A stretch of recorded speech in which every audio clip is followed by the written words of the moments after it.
Verina eto an-toerana kosa indray sika raha nitatitra navoaka ny tahirim-bola mpanjakana ao anatin'ny gazety boky tahiry izay nivoaka ny herinandro teo dia mitetina 7 miliara ariary ny subvention nomen'ny kompania Tsolika ny taona 2012 hatramin'ity taona 2012 ity azo ambara ho mavesatra nefa izany raha eo amin'ny sehatry ny kitabom-bola mpanjakana no atao jeritodika.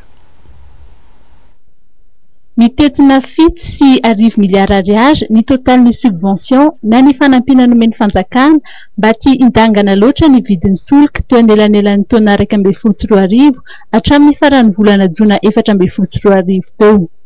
Nizaka izany fandaniana izany ny tedi-bola sy ny tahirim-bola mpanjakana, tedi-bola izay tokony natokana tamin'ny fandaniana samihafa natao teo amin'ny sehatry ny fanabeazana, ny fahasalamana sy ny foto-drafitrasa. Nohon'ny ny fisin'ireo subvention ireo dia nitetina 770 faingo 770 miliara ariary ireo vola tsy niditra teo amin'ny aba sy teo amin'ny faditseranana ary 720 sy 300 miliara ariary ny droit et taxe à l'importation no tsy niditra tao anatin'ny kitapo-bola mpanjakana. Nisy ihany koa ny fatiantoka vokatry ny famaritana ny sandam-bola ho 2,000 ariary ny $1 eo amin'ny tsenan'ny solika ny taona 2012 hatramin'ny taona 2013. Ny faha 20 ny volana Jolay lasa teo Ratsahivina no nisy ny fiakaran'ny vidin'ny solika ka lasa 303 ariary ny vidin'ny SP95 raha 303 ariary izany teo aloha.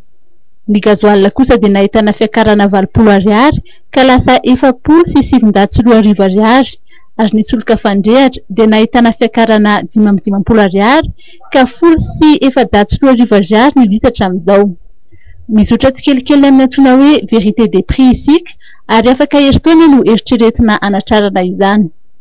Nandritry ny fandalovan'ny teto Madagasikara ny faran'ny volana Jona lasa teo dia nanambara Andriamatoa Minzo, tale général levitry ny tahirim-bola iraisam-pirenena na ny FMI fa misy fiantraikany lehibe eo amin'ny toe-karem-pirenena satria lafo ny subvention na ny fanampiana eo amin'ny sehatry ny solika nefa tiana antraika mivantana any amin'ny vahoaka madinika izany.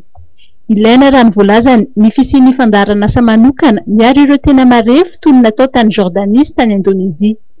Ny lalàna amin'ny feno teti-bola mpanjakana nasiana fantsiny izay lasa teo anivon'ny fivorim-be tsy ara-potoan'ny parlemanta moa dia nanokana teti-bola atokana ho an'ny subvention izay iompana kokoa amin'ireo sokajy tena mila izany. Ny tanjona dia mba hisy fiantraikany mivantana amin'ny vahoaka madinika izany fa tsy natao ho an'ny mpandrarany sehatra tsy miankina.